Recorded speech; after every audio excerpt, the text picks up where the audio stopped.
നാട്ടിലെ കൊച്ചു കുഞ്ഞുങ്ങൾക്ക് പോലും അയാൾ ഏറെ പ്രിയപ്പെട്ടവനായിരുന്നു. ആ മണ്ണിൽ അയാൾ രചിച്ച വീരകഥകൾ ഏറെ പ്രസിദ്ധമായി. കൂടെ നിന്ന പലരും തളർന്നു വീണപ്പോഴും അയാൾ ശക്തമായി തന്നെ പൊരുതി. എന്നാൽ ഏറ്റവും മികച്ച വീരൻ എന്ന നേട്ടം കൈവരിച്ചിട്ടും അയാൾ ആ നാട്ടിൽ നിന്നും മാഞ്ഞുപോയി. അതിനുശേഷം അവിടുത്തെ ജനങ്ങൾ ഏറെ ദുഃഖത്തിലായി. നാഥനില്ലാത്ത ആ രാജ്യം ആടിയുലഞ്ഞു. അപ്പോഴാണ് അതേ മണ്ണിലേക്ക് അയാൾ വീണ്ടും തിരിച്ചു വരുന്നത്. പക്ഷേ അയാളെ വീണ്ടും കണ്ടപ്പോൾ അവരുടെ ആരുടെയും കണ്ണിൽ സന്തോഷമില്ല. പലരും ദേഷ്യം കൊണ്ട് അലറി വിളിക്കുന്നു, പലരും ഭയം കൊണ്ട് ഓടി ഒളിക്കുന്നു. അതിൻ്റെ കാരണം ഇത്തവണ അയാൾ ആ മണ്ണിൽ കാല് കുത്തിയത് അവരുടെ നായകനായിട്ടല്ല, മറിച്ച്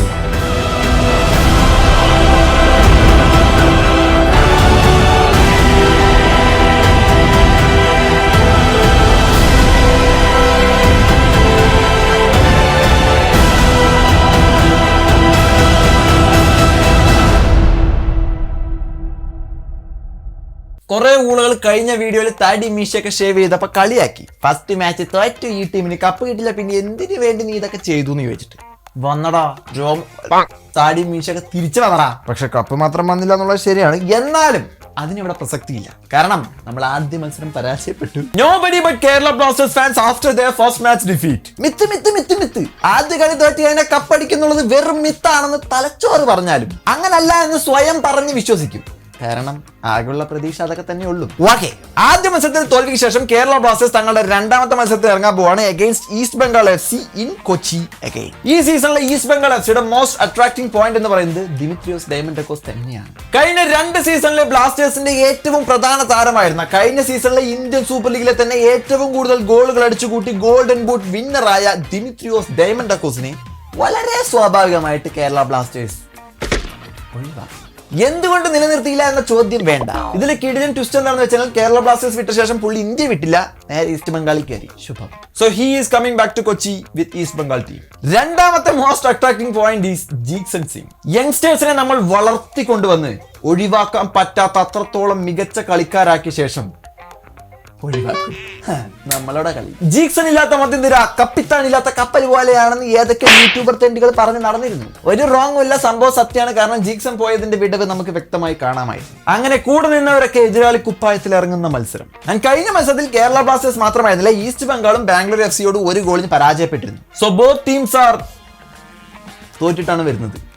ഈസ്റ്റ് ബംഗാളിലെ ആ മത്സരം കണ്ടവർക്കറിയാം, നല്ല കിട്ടിലം കളി തന്നെയാണ് അവർ കാഴ്ചവെച്ചത്.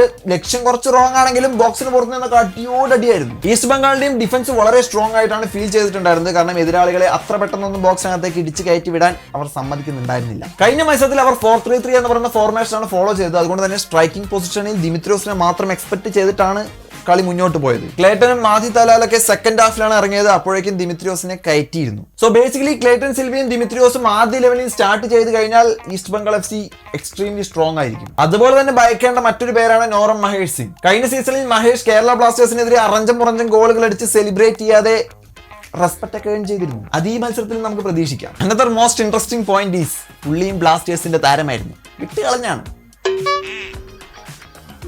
ഇനി നമുക്ക് ബ്ലാസ്റ്റേഴ്സിലേക്ക് വരാം. ലൂണ കളിക്കുമോ എന്നുള്ള സംശയമാണെന്ന് പറയുന്നത് കേട്ടു. പുള്ളിക്ക് എന്തോ പനിയായതുകൊണ്ട് ഈ ഒരു മത്സരത്തിലും കളിക്കാൻ സാധ്യതയില്ല എന്നൊക്കെ കേൾക്കുന്നുണ്ടായിരുന്നു. എന്തായാലും അതിന്റെ ഉത്തരം പ്രീ മാച്ച് പ്രസ് കോൺഫറൻസ് കഴിഞ്ഞാലേ നമുക്ക് പറയാൻ പറ്റൂ.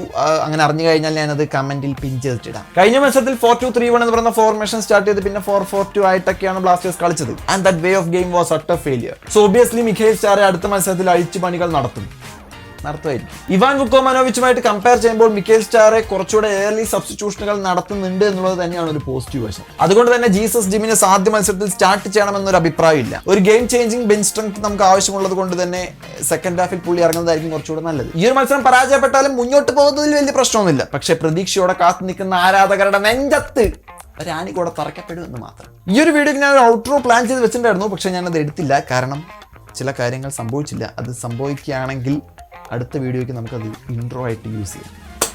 അപ്പോൾ അടുത്ത വീഡിയോ കാണാം.